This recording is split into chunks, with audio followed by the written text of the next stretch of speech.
Olá, crianças! Boa tarde, tudo bem com vocês? Espero que sim. Bom, então vamos iniciar agora a correção coletiva do caderno 6, tá? Das atividades que vocês fizeram na semana passada. De língua portuguesa, da página 23 e 24, de ciências, da página 51 até 54, e de história, da página 58 até 61. Vamos lá, então? Bom, crianças, vamos lá, então. Aqui na atividade 9, na página 23 do caderno 6, tem um conto, né, que se chama O Fantasma da Sorte. Então, após ler, vocês tinham que responder as questões abaixo. Vamos lá. 1. Qual personagem principal da narrativa representa a criança? Então, nós vimos que a criança é representada por um fantasma, né? 2. Dentre os episódios abaixo, o primeiro a acontecer foi quando o capitão, letra B, avistou o maravilhoso castelo. 3. O texto que lemos faz parte de qual gênero? Por que você acha isso?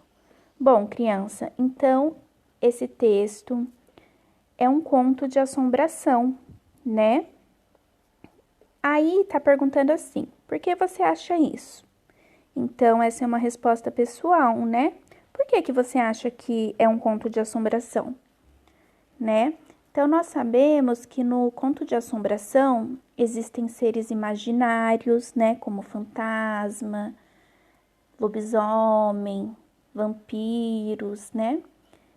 E tem como característica os contos de assombração também um mistério, um suspense, né?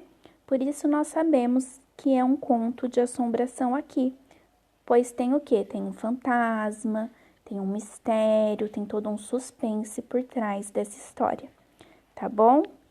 Vamos lá. 4. Retire do texto um trecho em que houve um clima de mistério. Então, eu peguei esse trecho aqui, ó. Pouco antes da meia-noite, o capitão foi levado a um suntuoso quarto. Cansado como estava, adormeceu de imediato, mas quando chegou a madrugada, ele despertou assustado. Sonhara que estava de volta ao mar, no meio de uma terrível tormenta. Ao abrir os olhos, viu uma linda criança, cercada de uma luz cintilante, parada bem na sua frente. Em seguida, ela desapareceu e o quarto voltou a ficar escuro. Vemos que tem todo um mistério, um suspense nessa parte, né? Então, essa foi a parte, né, o trecho que eu retirei do texto. Vamos lá. Uma das características desse gênero textual é a descrição das personagens, seus sentimentos e atitudes. Retire do texto um trecho que demonstre essa característica. Então, eu peguei uma parte que fala um pouco do fantasma, que fala assim: trata-se de um fantasma alegre, um fantasma da sorte. 6. Outra característica marcante desse gênero textual é a utilização de palavras difíceis para causar um clima misterioso. Copie as palavras grifadas no texto e procure seus significados no dicionário ou pesquise na internet. Registre o significado das palavras que mais se adequa ao texto no caderno.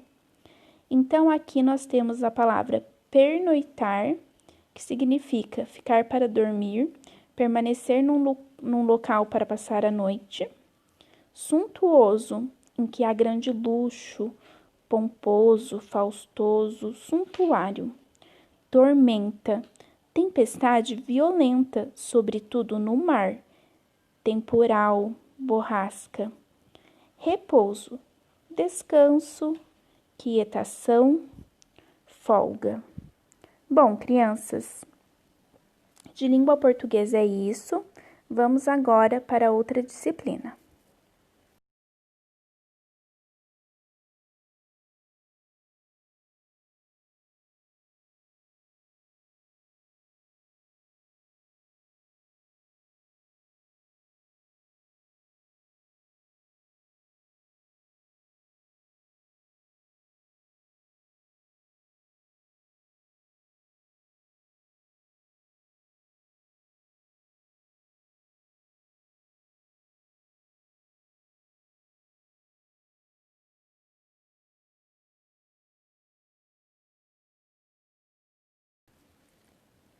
Bom, crianças, então aqui em ciências, nós temos aí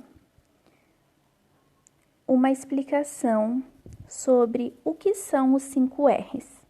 Então, nós podemos ver aí nessa figura que os 5 R's significam reutilizar, reciclar, reduzir, recusar e repensar. Então, aqui fala um pouco mais sobre uma política que visa reduzir a geração de resíduos no planeta. E nos incentiva, né, que cada um de nós mude o nosso comportamento diante do consumo, tá? Então, aqui tem um pouco da explicação, né, sobre essas 5 palavras. E depois de vocês lerem esse texto, tinha uma atividade para fazer um vai e vem. Como eu falei para vocês, esse vai e vem seria opcional estar fazendo, né? Eu estaria dando um ponto a mais para quem o fizesse, tá joia? Depois aqui, nós temos alguns experimentos do Cientificando. Então, vocês fizeram... Desculpa, crianças. Então, vocês fizeram esses experimentos, né? E já me enviaram. Bom, então, de ciências, nós ficamos por aqui. Vamos agora corrigir a parte de história.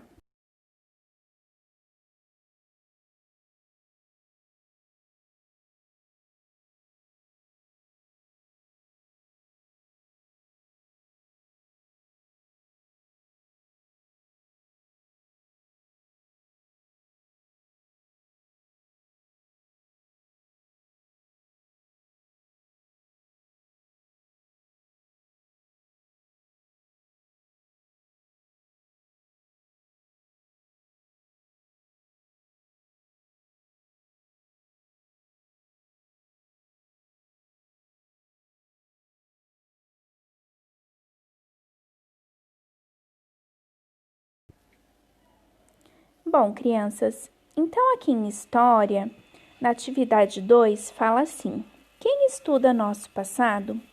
Então, fala um pouco sobre o historiador, né? E sobre a arqueologia, sobre a paleontologia.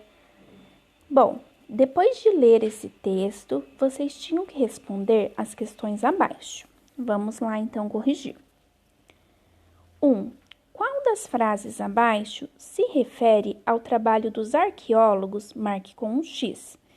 Então, é a alternativa A, buscar e analisar vestígios do passado.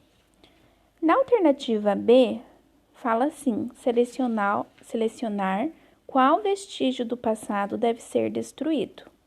Isso é totalmente contrário, né, ao que os arqueólogos fazem, porque eles têm todo um cuidado para poder estar estudando esses materiais, né? Estar trabalhando com esses materiais que eles encontram.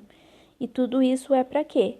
É para buscar, analisar e poder conservar, né? Esses objetos de maneira duradoura. Eles não destroem o que eles encontram, né? Eles cuidam para que seja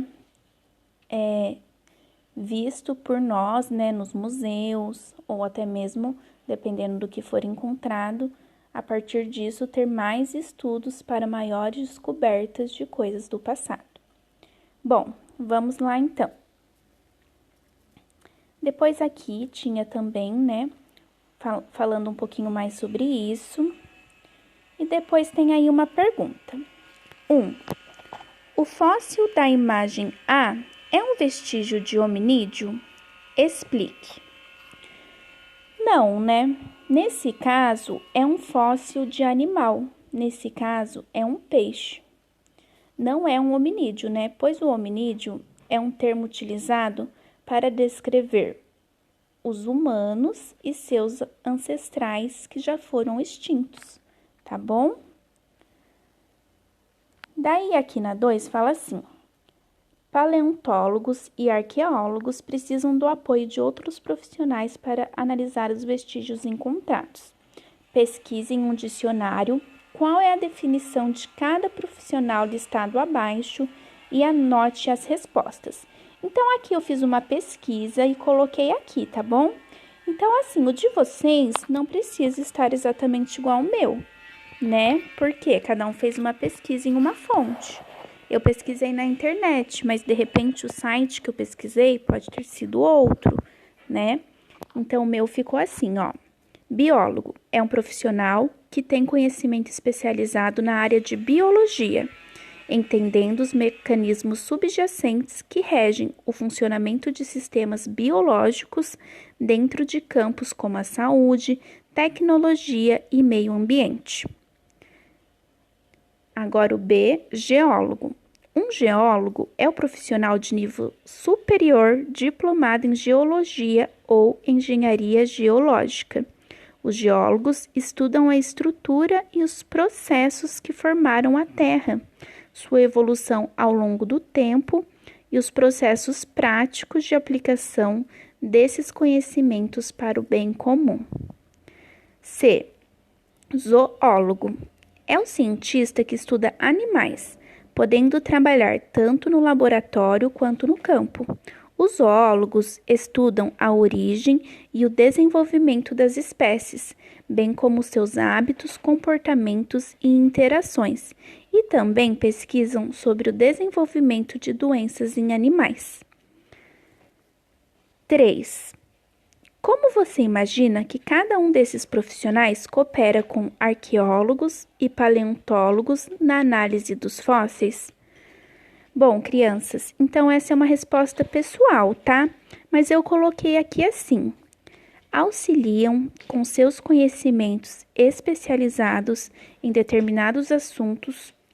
Por exemplo, o biólogo pode auxiliar com seu conhecimento sobre a origem, a evolução e a estrutura dos organismos. O geólogo pode auxiliar a compreender as mudanças que houveram em nosso planeta, compreendendo melhor sobre o que pode ter acontecido com determinadas espécies devido à ação da natureza. O zoólogo, com seu conhecimento sobre o desenvolvimento das espécies animais, seus hábitos e possíveis doenças, auxilia em desvendar o passado junto com os outros profissionais citados. Então, cada um desses profissionais tem uma grande contribuição dentro do estudo da história, né? Bom, crianças, então eu tô ficando por aqui. Se tiver alguma dúvida, pode mandar para a professora. Um abraço.